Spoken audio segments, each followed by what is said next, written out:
Sa balitang abroad, marami ang ngayon nagluluksa sa pagkamatay ni dating British Prime Minister Margaret Thatcher. Sa kanyang pamumuno, nagmarka sa buong mundo ang Britanya dahil sa mga magagandang pagbabagong nagawa nito. Ngunit sino nga ba itong tinaguriang Iron Lady at ano-ano na ang mga nagawa niya bilang kaisa-isang babaeng punong ministro ng Britanya? Balitaan mo kami, Edwin Eusebio. Maituturing na daddy's girl si Margaret Thatcher ng kanyang ama na si Alfred Gehry. Lagi siyang kasama nito na naging inspirasyon niya hanggang sa pagpasok sa larangan ng politika. Ang ama ni Margaret na si Alfred ay isang pastor o Methodist pastor at aktibo sa kanilang komunidad at naging alkalde ng Grantham mula 1945 hanggang 1946. Sa panahong ito ay nag-aaral na si Margaret sa Oxford University at unti-unting nagka-interes sa politika. Nang patalsikin ang kanyang ama mula sa munisipyo ng Grantham, nahalal naman si Margaret bilang presidente ng Oxford University Conservative Association. Unang nasabak sa pangangampanya si Margaret sa edad na 25 taon bilang parliamentary candidate.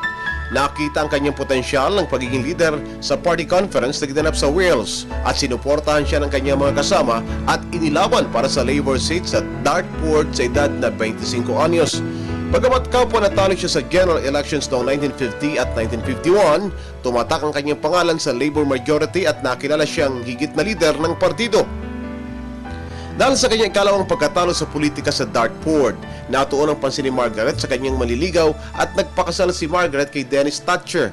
Ang kanyang esposo ang naging hugutan ng lakas ng loob ni Margaret at nagkumbinsi sa kanya na bumalik sa politika noong 1959. At rito, pinalad si Margaret na mahalal bilang miyembro ng parlamento para sa Finchley sa London. Dito ang pagsigat ni Margaret nang magwagi siya sa 1979 general election para sa liderato ng kanilang partido at naging kauna-unahang babaeng punong ministro ng Gran Britanya. Tinaguri ang Iron Lady si Margaret Thatcher dahil sa pangunguna niya sa ilang krisis na sinapit ng Britanya, kabilang dito ang Falklands War noong 1982.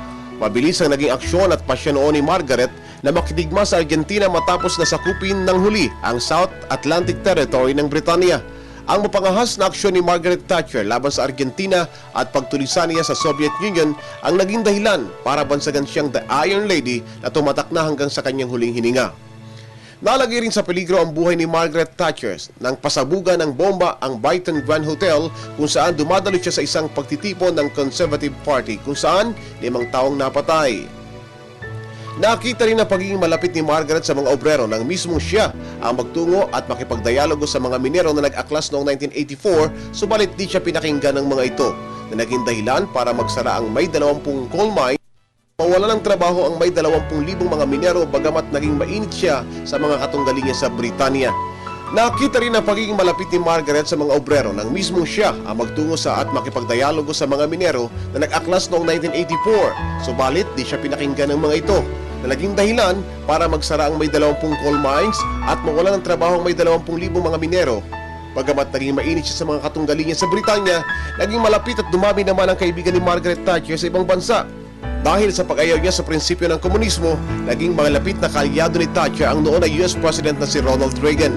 Sa edad na 66, nagretiro sa politika si Margaret at ginawaran siya ng titulong Baroness ng Reyna ng Britanya kung kaya't naging political symbol na rin siya. Subalit lahat ng bagay at buhay ay tinatalo ng pagtanda. Sa kanyang 87 taong kaarawan, nagkaroon na ng demensya si Margaret, isa sa mga sakit ng matatanda na siya ring tumapos sa kanyang makulay na buhay sa daigdig.